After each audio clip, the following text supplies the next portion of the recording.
Hi friends. Bihar ఉప ఎన్నిక బంకాపూర్ నుంచి మన ప్రశాంత్ కిషోర్ బీజేపీ ఐదు ఐదు సార్లు గెలిచిన సీట్ నుంచి ఆయన బీజేపీ అభ్యర్థిని ఓడించి గెలిచాడు. సో ప్రశాంత్ కిషోర్కు అభినందనలు. అంతకుముందు జరిగిన ఎలక్షన్స్లో ఆయన పార్టీ ఒక్క సీటు గెలవలేదు. తర్వాత చాలా సీట్లలో డిపాజిట్లు కూడా పోయాయి. అందువల్ల ఇతను ఎంత పెద్ద ఎలక్షన్ స్ట్రాటజిస్ట్ అయినప్పటికీ కూడా తన పార్టీని తాను గెలిపించుకోలేదని ప్రజలు అవహేళన చేసిన సందర్భం కూడా అందరికీ తెలుసు. ఇక్కడ ప్రధానంగా ఈ వీడియోలో మనం చర్చించదలుచుకున్నది ఏంటంటే, గత 15-20 సంవత్సరాల నుంచి ఈ ఎలక్షన్లో రకరకాల జిమ్మిక్కులను ప్రవేశపెట్టిన ఘనత ప్రశాంత్ కిషోర్కే దక్కుంది.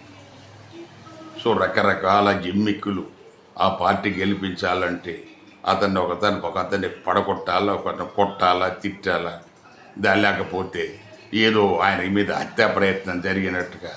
సో ఇలా రకరకాలుగా సానుభూతి ఏ రూపంలో ఆ పార్టీకి రావాలో అన్నదాన్ని వాళ్ళు స్ట్రాటజీ డిసైడ్ చేసి దాని ప్రకారం ఇతను అంటే ఒక విధంగా ఈ ఎలక్షన్ విధానాన్ని పూర్తిగా మన సాధారణమైన పరిస్థితుల్లో ప్రజలు ఆలోచించి ఓటేసే పద్ధతికి భిన్నంగా ఇతను వాళ్ళ మెదడులో కొత్త విషయాలు ప్రవేశపెట్టి తాత్కాలికంగా వాళ్ళ మెదడులను ఉత్తేజపరిచి పలానా పార్టీని గెలిపిద్దాము, ఓట్లు అతనికి వేద్దాము అన్న భావన కల్పించే విధంగా ఈయన పార్టీ ప్రణాళికలు ఇదివరకు ఉండి, సరే తనే సొంతంగా పార్టీ పెట్టి ఎలక్షన్లో పోటీ చేయటం, మొన్న అది సొంతంగా తన రాష్ట్రమైన బీహార్లో మన పోయినసారి చేసిన ఎన్నికల్లో ఒక సీటు కూడా, అన్ని సీట్లు పోటీ చేశాడు కానీ ఒక సీట్లో కూడా అతను గెలవలేదు.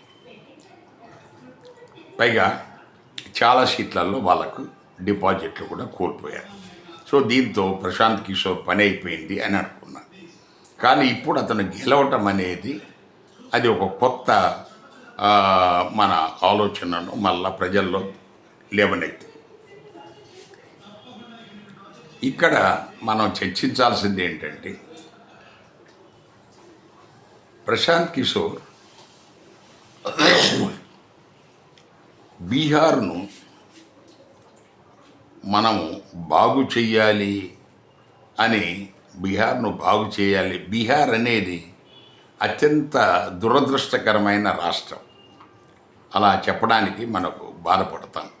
కారణం ఎందుకంటే అక్కడ దొరకని ఖనిజాలు, బొగ్గు, సో అన్ని రకాల గనులు, బోల్డ్ అంత సంపాదన ఉంది.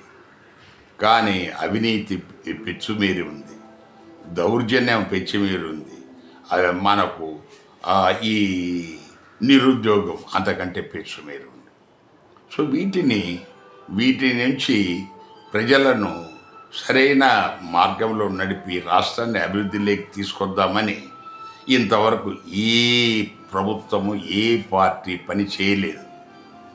అది మనకు నితీష్ కుమార్ చాలా కాలం పనిచేశాడు, కానీ బీహార్ను ఏ రంగంలోనూ ఆయన అభివృద్ధిలోకి తీసుకురాలేదు. అతను యాజ్ మెయింటైన్, దాన్ని ఎలా ఉందో దాన్ని మరీ పడిపోకుండా మెయింటైన్ చేసుకుంటూ వచ్చాడు తప్ప ఆయన ఫలానా రంగంలో నేను అభివృద్ధి చేశాను అని చెప్పుకోవడానికి ఆయనకేమీ, ఆయన దగ్గర ఆయన రిజల్ట్స్ సీట్లో ఏమీ లేవు.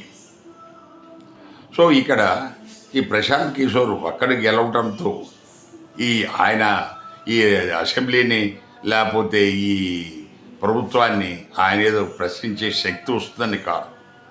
సో మనకు బీజేపీ మాకు ఎదురు లేదు అని చెప్పేసి భావిస్తున్న వాళ్ళ బంకాపూర్ నియోజకవర్గంలో ఇతను గెలవటం ద్వారా, సో బీజేపీని మనకు ఇదివరకున్న చారిస్మా బీజేపీకి లేదు, సో ఇక మీదట బీజేపీని ఓడించవచ్చు అన్న ఒక సంకేతాన్ని దేశంలో ప్రజలకు మైండ్లలోకి ఇతను ఎక్కించటము ద్వారా ఇతను సఫలీకృతుడయ్యాడు.